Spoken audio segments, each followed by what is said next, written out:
What's up, all you sussy bakas? Put on your fedoras, unsheath your katanas, and grab your body pillows because it's time to talk about anime. Specifically, I want to talk about the show Watamote and its main character, the queen of spaghetti herself, Tomoko Kuroki. If you haven't seen this show, go watch it. It's only 12 episodes, and I give you my personal guarantee that it is well worth your time. Now I'm gonna throw a quick little disclaimer in here. This video series is about the anime only. I'm treating it as a complete work unto itself and not accounting for any of the events of the manga. I just want to say it now because I'm sure it'll save a lot of you a lot of typing. So, Tomoko. There's a certain irony to the status she's achieved among anime fans and just the internet in general. It feels like some kind of cosmic joke. In her own universe, Tomoko constantly tries and fails to achieve popularity among her peers, but in our world, she's probably one of the most popular and recognizable anime characters of the last decade. Even if you don't know where she's from, I'm sure you've seen her around. She's got this combination of hilarious, vivid facial expressions and painfully relatable awkwardness that's elevated her to meme status and given her a reach that goes beyond the anime fandom. Tomoko's become something of a mascot for people like me, and a lot of you, I'm sure. The neets, the weebs, and the shut-ins. The nerds and lonely losers who bathe in the glow of their screens deep into the night. In a lot of ways, she really is the perfect icon for degenerates everywhere. She bathes infrequently, spends most of her free time playing video games and watching anime, and she's more than a little bitter towards the world for the perceived injustice of her outcast status. The first time I watched Watamote, it was hilarious both because and in spite of the fact that it hit very, very close to home. It was one of those, wow, guys, this character is literally me type of moments. However, upon repeated viewings and more than a bit of reflection, I realized I was wrong. She's not me. First of all, I'm not a Japanese teenage girl, if you couldn't tell. I know you might think so from hearing my voice, but no, sorry to let you down. Anyway, much more importantly, I've come to a horrifying conclusion. Tomoko has way more redeeming qualities than I do. Despite her numerous shortcomings, when it comes to the way she approaches life, I'm gonna guess she's better than a lot of us. When you look past the hilarity of her social ineptitude, one thing becomes pretty obvious. Tomoko is legitimately and severely mentally ill. This is not just typical teenage awkwardness. The girl has crippling social phobia. Go read the diagnostic criteria for social anxiety disorder. She pretty much ticks every box with misery to spare. Even the most passing and casual of interactions often leaves her paralyzed with fear, and she's all but mute around everyone except her family and one close friend. Socialization is often so taxing that it leaves her physically exhausted. And that's the fascinating thing about Watamote. It isn't just a comedy. We aren't just meant to point at Tomoko and laugh and say, holy shit, I'm glad that's not me. It isn't just a show about an awkward girl. It's the story of an individual who wages a desperate, silent battle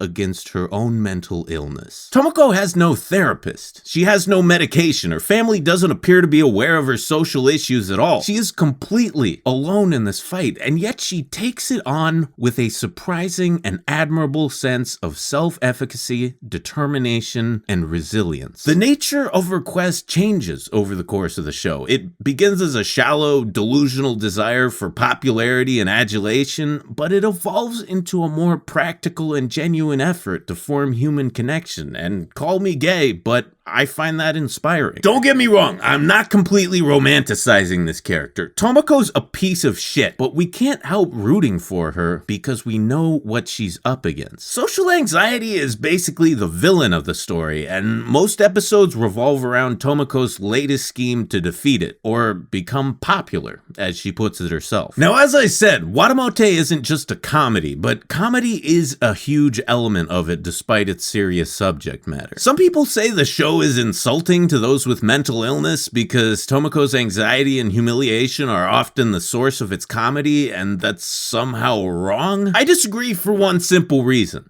Mental illness can be, and often is, hilarious. If you need an example, you need look no further than your good old Uncle Unit right here. I have a terrible case of OCD, and I don't mean I Googled OCD, read the symptoms on Wikipedia, diagnosed myself, and then put it in my Twitter bio. I mean, I went through 2 decades of therapy and pharmaceutical experimentation in order to get to a place where it's manageable. I've had periods of years where I couldn't even touch another human being, let alone be in an intimate relationship or anything like that. I went through a particularly bad spell in my 20s where I would wash my hands every night until the skin quite literally cracked and peeled off. I've spent more money on soap in my life than I've spent on booze, and that's fucking saying something. Why, you ask? I don't know why, because that's what OCD is. A monster that lives in your head and tells you to do things that don't make sense to you, that you don't want to do, and that often physically or psychologically harm you. But if you don't, it'll hurt you even worse, because nothing can torture you better than your own mind. Sounds horrible, right? Well, it is.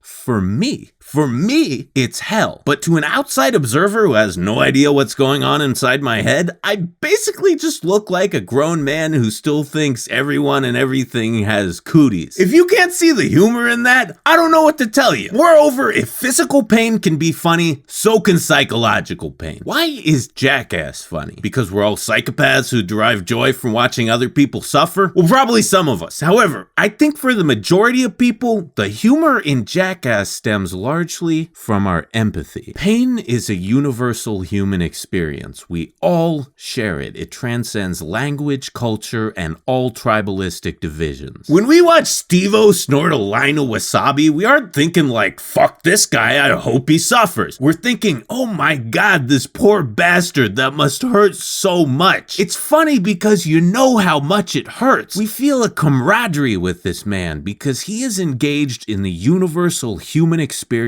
of physical suffering. Well, Tomoko Kuroki is the Steve-O of emotional anguish, albeit unwittingly. The situations she finds herself in are so excruciating. We end up laughing, cringing, and feeling deep empathy all at the same time. It's not just funny, and it's not just tragic. It can be, and is, both simultaneously. It's funny because we imagine ourselves in her situation, because we've all been in her situation at one point or another. Even if you don't have social anxiety disorder, you know what shame and humiliation feel like. You can imagine how much it hurts, and you can feel the pain along with her. She holds up a mirror to our faces, and we are laughing at ourselves just as much as her. For this same reason, even her worst qualities are endearing in a way. Tomoko is not a person of moral character, and that's worth talking about before I start sucking her dick too much. She's a lying, manipulative, selfish misanthrope who frequently fails to feel any sympathy towards other human beings. In the very first episode, she coerces her brother into a conversation by threatening to kill herself. She assumes the absolute worst of other people and their motivations, even her best friend, because she projects her own conniving, dishonest personality onto everyone else. Some of her thoughts and actions are actually disturbing, such as in episode 4 when she actively hopes to get molested on a train because she feels it would prove she's attractive. However, nothing compares to episode 8. There isn't even a specific scene for me to cite. The entire thing is horrifying. Tomoko's young cousin Ki looks up to her and knows her as a cool, popular, alpha female desired and admired by all the boys at her school. Why does Ki think this? Because Tomoko's been lying to her for her entire life. When the truth actually comes to light, Ki's respect for Tomoko is shattered along with her childhood innocence. When Tomoko realizes she's lost her cousin's respect, she attempts to win it back by defeating a kid at a trading card game, which she has to cheat in order to do. At this point, Ki realizes her once beloved One-chan is truly pathetic and ends up feeling a sort of maternal love and pity for her. Tomoko is such a horrible person that she actually forces this poor kid to develop a level of emotional maturity which most people don't reach until well into adulthood. It is her absolute lowest point, and I hate to use the word cringe too many times, but there really is no other way to describe it. It is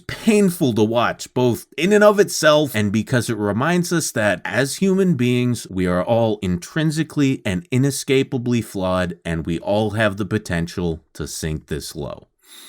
I know I have. But a person is many things. In the current year, where saying one bad thing essentially brands you as an undesirable, where social media mobs try to define us all by the worst thing we've ever done, I think it's important to remember this. Just because someone has reprehensible qualities or has taken reprehensible actions does not mean they are devoid of good qualities. And it doesn't mean we can't recognize those traits and learn something from them. Personally, I chalk a lot of Tomoko's bullshit up to her being a teenager. She's 15. Maybe it's personal bias because I was a piece of shit when I was 15, but I give her much more leeway to be an asshole than I would a character of my own age.